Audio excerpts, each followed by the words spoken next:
Bonjour à tous et à toutes. Alors aujourd'hui, on va parler d'un sujet assez compliqué qui a déjà été évoqué par Alain.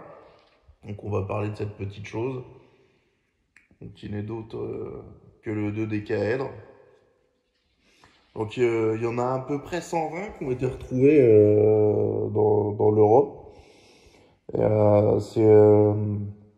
c'est un artefact qui est peu commun et qui est peu étudié. Donc il y a beaucoup de spéculation sur l'utilisation. Mais Alain parle plus d'un objet religieux et il parlait de la vision pythagoricienne de l'objet. Donc en effet, c'est quand même une forme géométrique qui est assez complexe à réaliser. Donc il y a 12 faces, chaque face représente un pentagone et on voit des petites antennes qui sont situées ici. Donc 5 faces, enfin 5 antennes par face, multiplié par 12, donc ça peut donner 60. Donc ça fait penser à un lustre. Donc pourquoi pas dans une idée de calcul du temps d'un lustre. Après, voilà.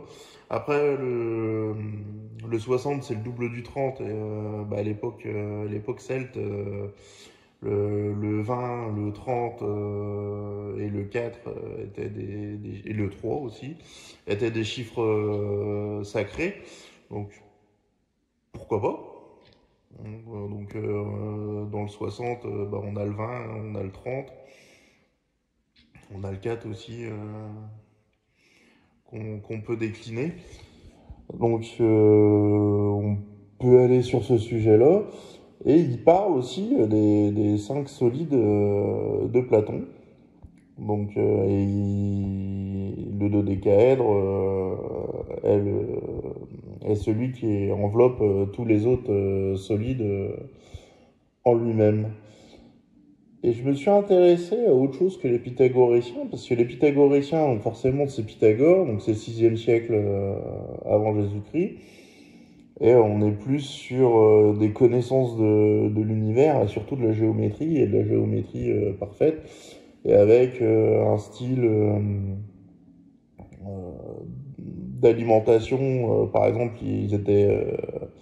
ils mangeaient pas d'animaux et ils ne tuaient pas d'animaux parce que bon, ils avaient un respect par rapport à ça. Donc ça, Alain, elle l'explique très bien dans la vidéo. Et c'était une école assez, enfin c'était considéré comme une secte hein, à l'époque. C'était quand même une école assez stricte. Et je me suis intéressé à une autre religion qui a émergé dans dans la même époque et qui a aussi une représentation de ces 5 solides et avec une version encore plus complexe de la géométrie. Donc je me suis intéressé à un archange qui s'appelait Métatron et au cube de Métatron qui lui par contre est représenté avec 6 faces. Mais à l'intérieur du cube de Métatron, on peut y décliner un dodécaèdre. Et donc là, c'était quand même assez intéressant de faire le parallèle entre les deux. Et Métatron était considéré comme étant l'archange le plus proche de Dieu. Et ça a été décrit par Ézéchiel autour du 6e siècle avant Jésus-Christ. Et je me suis dit, il y a peut-être un rapport entre la vision pythagoricienne et la vision, bon, on peut dire juive, hein, de l'époque. Et à savoir que les juifs dans l'Empire romain, c'était pas très.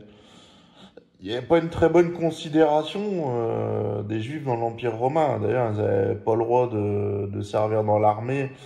Et, bah, ils le faisaient quand même, mais avec des façons détournées. Je vous laisse regarder la petite photo des tatouages des familiaux de, des légions romaines et des dieux, entre guillemets, qui priaient. Bah, c'est quand même des croix de Saint-André pour la plupart. Et ça, c'est le symbole des Nazareth. Donc, Ils étaient malins à l'époque. Ils faisaient croire qu'ils priaient des dieux, certains dieux romains, alors que, bah non, ils étaient de confession juive. Et pourquoi pas le dodécaèdre pourrait être un artefact juif où on intègre certaines données sur le calcul du temps celte. Et c'est un artefact qui sert encore dans l'ésotérisme. Donc je vous laisserai regarder la petite fiche donc, qui reprend chaque solide avec chaque chakra et chaque élément représenté. Sachant que le dodécaèdre et le cube de Métatron, ça représente l'éther. Donc c'est ce qui va être le grade le plus élevé dans l'ésotérisme. Ça va représenter vraiment la connexion avec Dieu lui-même ou les dieux. Ça dépend si on se passe du côté de la vision juive ou de la vision romaine. Et ce qui est intéressant aussi dans la vision de Métatron, c'est que on a la fleur de vie et l'arbre de vie qui est représenté de façon géométrique. Donc je vous laisse regarder l'image. Donc ça parle d'elle-même. Et on a quand même une vision géométrique encore plus complexe que les pythagoriciens. Parce qu'on intègre quand même le domaine géométrique de Métatron. Bah, il y a tout en fait. Il y a le cercle, il y a le cube, il y a le triangle. Il y a vraiment tout d'intégré. Donc ça peut être la même chose, mais avec deux cultes différents ou l'adaptation de Métatron en dodécaèdre de façon à cacher un petit peu euh, l'appartenance au judaïsme. Et je pense honnêtement que le fait qu'on en ait trouvé que très peu, il y a peut-être un peu de ça, c'est que bah, c'est une religion qui n'était pas très commune. C'est sinon on en trouverait autant qu'on trouve de statuettes à l'effigie des différents dieux. Mais il y a quand même un truc qui est assez intéressant, c'est que il existe un Ducondus de Lyon où on voit la proue d'un navire avec la masse d'Hercule posée sur la proue et un dodécaèdre. Donc c'est assez curieux. Et Louis m'avait envoyé une petite série de photos, donc il y en avait deux assez parlantes, dans une grotte en Nouvelle-Guinée, où on voit la proue d'un navire, et on voit, c'est pas tout à fait un dodécaèdre, mais c'est, je sais pas si vous voyez le jeu, un énigme qu'on donne aux enfants, qui s'appelle le soleil enfermé, où ça représente un soleil avec plusieurs rayons, avec vraiment des rayons exagérés par rapport au soleil en lui-même. Et ça, c'est posé sur la proue d'un navire. Et c'est vrai que quand on le regarde, c'est pas tout à fait, ça ressemble à un cercle avec des petits rayons, des petites antennes. Donc il y a peut-être quand même une évocation à chercher du côté du soleil. Et bah, quand on s'amuse à le regarder en plaçant son œil comme ceci dans le centre, et ben quand on regarde vers les côtés, et ben on peut voir les différentes phases lunaires. Donc ça peut être aussi, je pense que ça peut être aussi quelque chose qui s'inscrit sur une espèce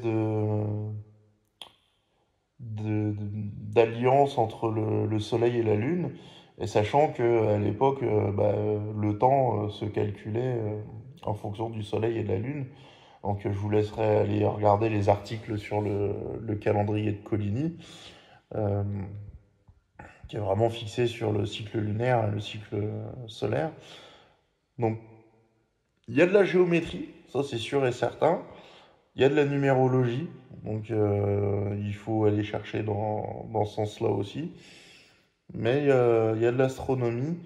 Et alors peut-être que ça représente même un astre en particulier qu'on n'a pas compris de quel astre il s'agissait. Et peut-être que c'est un astre qui était visible à cette époque et qui n'est plus visible à la nôtre. Donc ça c'est possible aussi.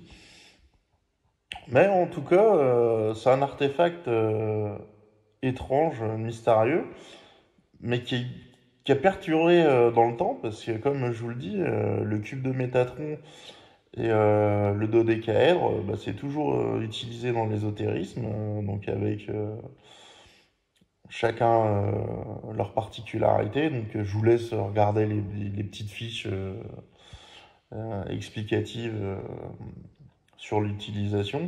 Donc après, je m'intéresse un peu à l'ésotérisme, etc. Mais je suis pas persuadé que on l'utilisait de la même façon à l'Antiquité, tel qu'on peut l'utiliser au jour d'aujourd'hui. Après, peut-être, pourquoi pas, mais ça serait étonnant que, vu qu'il n'y ait aucune trace écrite de l'utilisation du dodécaèdre, ce serait étonnant que de nos jours on ait exactement la même utilisation. Après, peut-être que dans la tradition orale, ça a perduré. Et, pourquoi pas, je suis assez ouvert là-dessus. Et avant de conclure cette vidéo, je vous invite à partager vos connaissances sur le cube de Métatron et sur le dodécaèdre, bien sûr. Et on est là plus pour échanger parce que il n'y a rien de certain, même les scientifiques, mais ils galèrent hein, à comprendre à quoi servait ce mystérieux objet. Mais je pense qu'il y a quand même beaucoup de religion dans cet objet, même si c'est facile de dire bah, tout ce qu'on comprend pas, c'est religieux. Donc effectivement, c'est un peu la tendance que les scientifiques ont à donner, surtout sur certains objets en Égypte. On comprend pas ce que c'est, donc c'est un objet religieux. Donc après, peut-être pas, vu qu'on le voit quand même, on le voit sur un navire quand même à deux reprises, donc peut-être un aide d'instrument, pas forcément un instrument lui-même, euh, pour la navigation. Donc peut-être pour mesurer, alors il y a des scientifiques qui en parlent, pour mesurer la distance avec certaines étoiles, ou peut-être alors en utilisant une bougie et de la verroterie. Parce que j'ai fait une expérience assez bizarre dans ma salle de bain avec un miroir et en me mettant en dessous de lumière où j'ai reproduit la forme de la fleur de vie du cube de Métatron. Donc j'ai pas compris comment. J'ai essayé de le faire plusieurs fois et ça marche à chaque fois, mais j'ai pas compris comment ça marche. Donc hmm. J'ai essayé de la faire différemment, donc en bougeant, donc ça reproduit d'autres formes, et toujours avec des espèces de traits et des petits points dans le milieu. Alors que mon miroir, y a pas de points, il n'y a rien du tout en fait. Donc c'est ça qui est assez rigolo. Donc c'est un spectre lumineux que je comprends pas. Et par contre, c'est toujours sur la même orientation où je reproduis cette forme-là.